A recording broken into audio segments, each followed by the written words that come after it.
Hi, new friends. Welcome to my channel.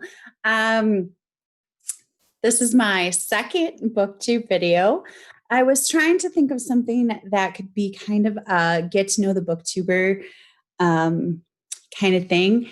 And I was searching Facebook and I found Catherine Bruns, who is a cozy mystery writer that I am obsessed with one of her series. It's just so good. There's a kooky grandmother and a bad, bad to the bone best friend that's awesome and a swoon worthy husband. And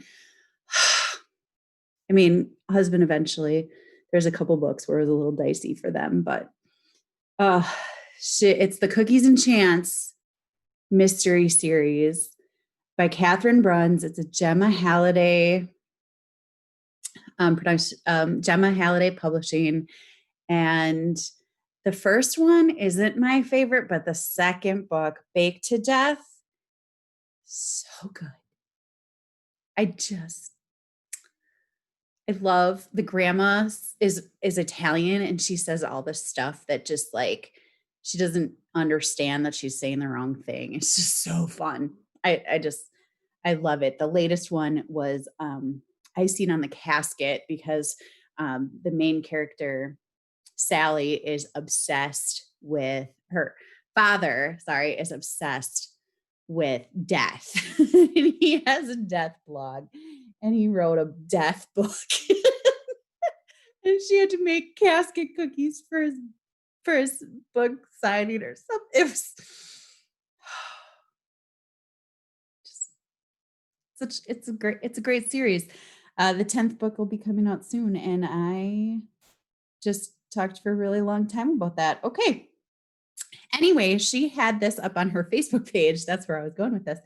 And it's called Have You Ever Book Edition. And I thought this would be a good way for me to give some information about me. So there are like dollar amounts assigned to each thing, and you're supposed to charge yourself that amount of money if you've ever done it. So it's like, never have I ever. And I'm not doing I'm not doing this for real actual money, but I think that I will when I have the total, I think that I'll divide it by 10, and because they're all in increments of 10. So I think I'll divide it by 10 and then I'll find something to donate whatever amount it is to. So I have my calculator so I can see how much money I need to pay and pay. All right. So the first one is read a book to the end, even though you didn't like it. This was an, we're like, let's just forget about, me, being the pleaser in high school who read books that I was assigned to read, even though I didn't want to read them. Um, even though I had my own books that I wanted to read, I still always read everything that I was assigned. So let's, put aside assigned books, a book that I did not love.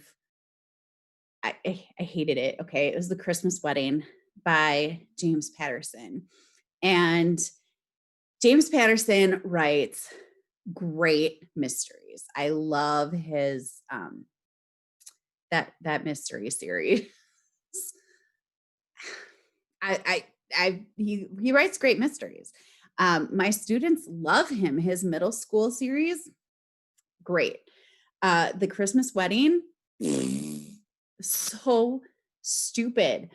James Patterson, hi, spend some time with a woman and figure out how they interact and think, because he had no idea. So it starts with the main character. I read this in December. I was looking for a light, fluffy Christmas romance, and I thought, oh, this is short. I'll listen to it. It'll just put me in a Christmas mood and it'll be great. The main character's a woman. Can't remember her name. I'm trying to just like block it all out. She decides she's widowed and she decides that she wants to get married again. It's been a while. It's perfectly reasonable for her to want to fall in love again. That is not the problem. She decides that she wants to get married again because her three best friends up and proposed, because that happens all the time. So she contacts all her children and she says, "Hey, guys, I'm getting married, but you have to come to the wedding to see who it is." Are you kidding me? Are you kidding me? This is how mothers talk to their children. What? Oh my gosh.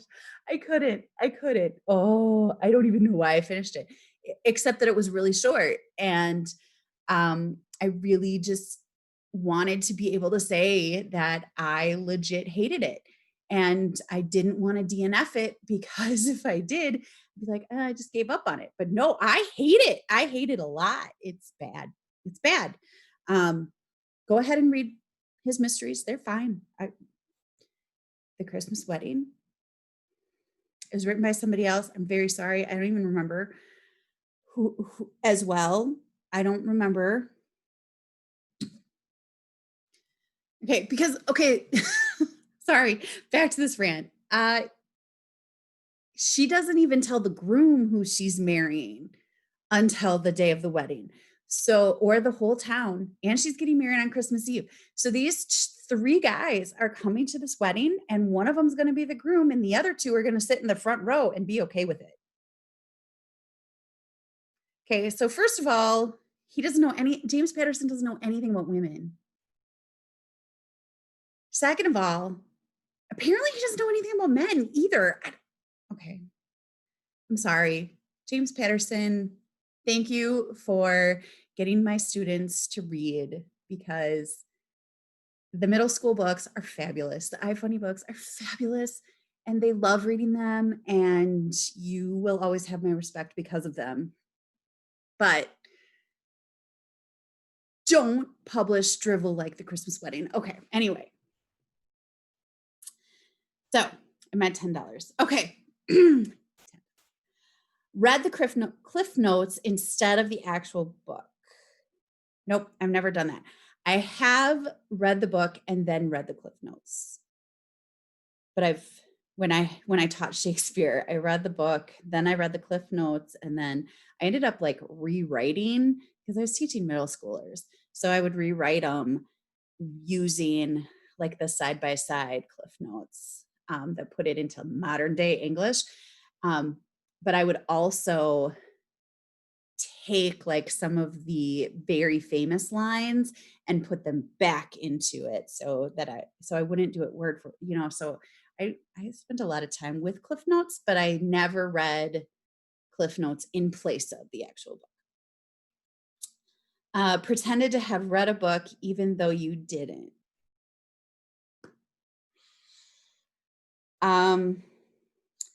I did not read Little Women until this year, until 2020, January of 2020. And I'm very sure that I used to tell people that was like, that I loved it. I was like, I love Little Women. It's my favorite classic. And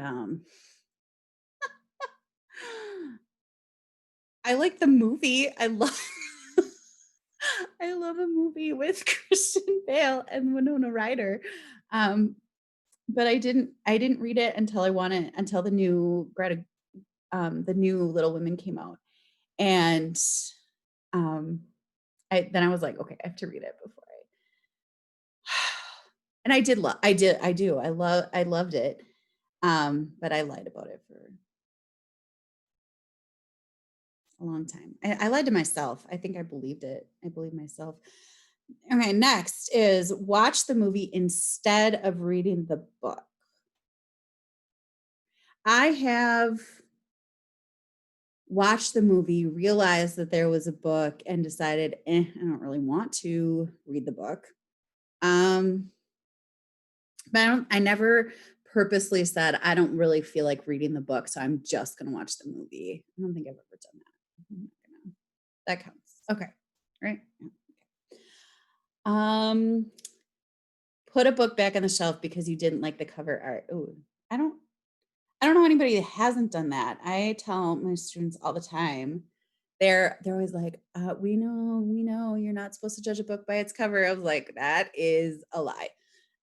It was like, "Yeah, you're not supposed to, but everybody does." It's like if anybody's told you that they haven't judged a book by its cover, they're liars. Sorry, students.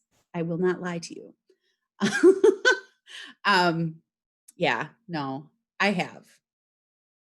I don't know. I've probably done it so many times I can't even point to a specific time, but a specific book that I put back. I have. I do encourage my students though to try books that they didn't necessarily like the cover of. Like I do encourage that, and I do, but there are just times when I need to that I've definitely picked up a book just because the cover was cool. Um, yeah, a cover doesn't necessarily stop me from reading it, but a cover can help put me in the mood to read that book. So, the next one is skipped ahead and read the end.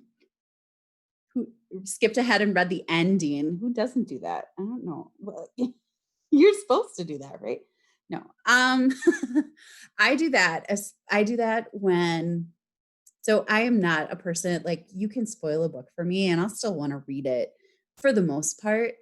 Um, I love knowing how the author gets from the point one to the end. I think it has a lot to do with teaching writing, but I will, if it's getting kind of slow for me, I will peek at the back and look and think, okay, this is the ending. Do I want to see how they get there? Yeah. Most of the time, I end up wanting to know the ending. So I guess it's worked for me. So, excuse me, why not? All right. Checked out a book more than 3 times from the library and still not never gotten around to reading it. That's worth 10 to yeah, I'm sure that I have renewed a book more than 3 like, I think there's a 4-hold limit, and I haven't gotten to it. I still plan to read it read them usually when it happens. Um, Yeah, I've totally done that. I've also on Libby where you can make it so that the hold comes later. I have done that multiple times with multiple books where I'm like, oh, let's do 14 days later. And then all of a sudden the 14 days are up and I'm not ready yet. I've done that before too. Probably because I have too many books on hold. All right.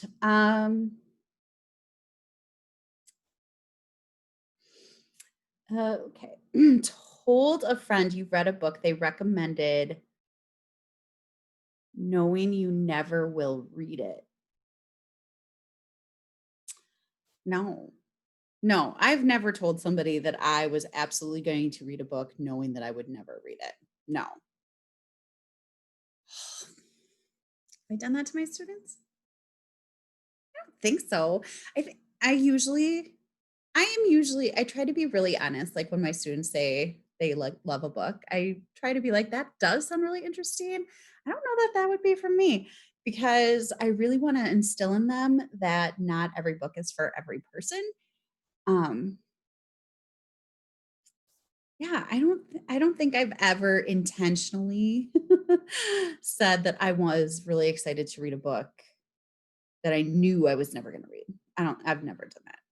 I have said that I wanted to read a book that I haven't gotten to yet, or later decided I didn't want to read it, but I've never intentionally known I was never going to read it. Started reading a book you thought was new to you, and a few chapters in realized you've read this before. Um, my colleague and I talk about this. That's for 20 points. My colleague and I talk about this all the time. She does it. She does it more often than I do, I think. That's a lie. I've actually Debbie Macomber writes just wonderful romance, women's literature. And she wrote a book called My Funny Valentine, I think it was. It was on my shelf. I keep all my Debbie Macomber books. I love them. And it was on my shelf. I had read it already. I went to a thrift store or a used book sale or something, and there was this book, and it was Debbie Macomber, and I was like, yeah, gotta have it. And I sat down and I started reading it, and I was like, this sounds so familiar. And then I looked at my shelves, and there it was. It was a different cover, at least. So I had 2 copies of the same book on my shelf, different covers. So that's okay. I mean, people do that all the time on purpose, usually. But anyway,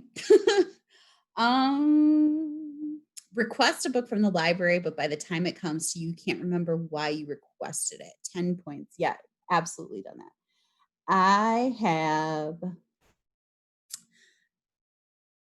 I listen to book podcasts. I'm currently reading currently reading podcasts, Sarah's Bookshelf Lives, What Should I Read Next?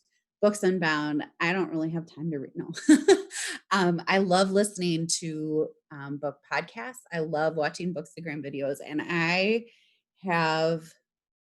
usually go on Amazon or Goodreads as I'm watching or listening. And then I use the library extension on Chrome, and it'll tell me how many copies if there are any copies available, if my library has the book. I have to watch it because sometimes it's wrong, but it'll tell me. And I have many times straight away put a book on hold and then can't remember for the life of me where I got the recommendation from. And the latest one that happened for was More Myself by Alicia Keys, her memoir. And I'm really glad that it happened. It always works out. Past me knows what is super up on what I want to read in the future.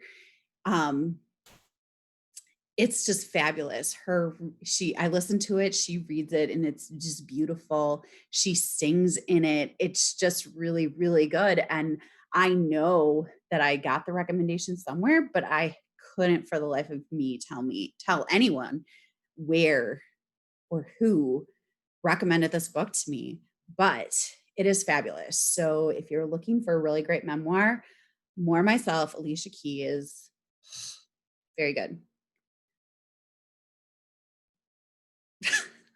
This is fun. Okay. Fell asleep while reading. If I had to pay like this amount, this would be really, really expensive. I do that all the time. I read before bed, and sometimes I'm exhausted, but I really want to read. So I'll start reading, and then I'll fall asleep. It's I don't know what that was. It seldom has anything to do with the book that I'm reading either. It's mostly just I'm just exhausted and I just fall asleep. Had to reread entire chapters because you couldn't remember what was going on.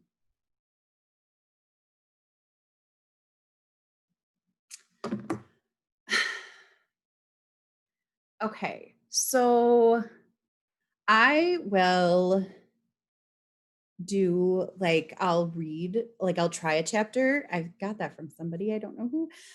So I'll read like the first couple chapters of a couple books and decide which ones I want to read. I'll decide which one I want to read next. And then I'll reread it when I actually do read the book. I'll have to reread those chapters if it's not the next one that I pick. Does that count? Sure. Okay. So that's 20. I'll just count it. All right. So 110 points. So I think if I divide that by 10, so instead of 10 or 20 points, I'll make them each worth 1 or 2 points. So $11. So I'll find somewhere to donate $11. I'll have to think about it. If you have any ideas, let me know. So anyway, that's it. I hope that you learned a little bit about me. I hope that I didn't bore you. um, and I had a lot of fun doing that. So thank you to Catherine Bruns, who will never see this video, for putting that up on your Facebook so that I could see it. That was really cool. Um, Let me know if there's anything else you might want to know about my reading life. And if you have any ideas of where I can donate $11 because of my bookish Never Have I Ever, let me know. Happy reading.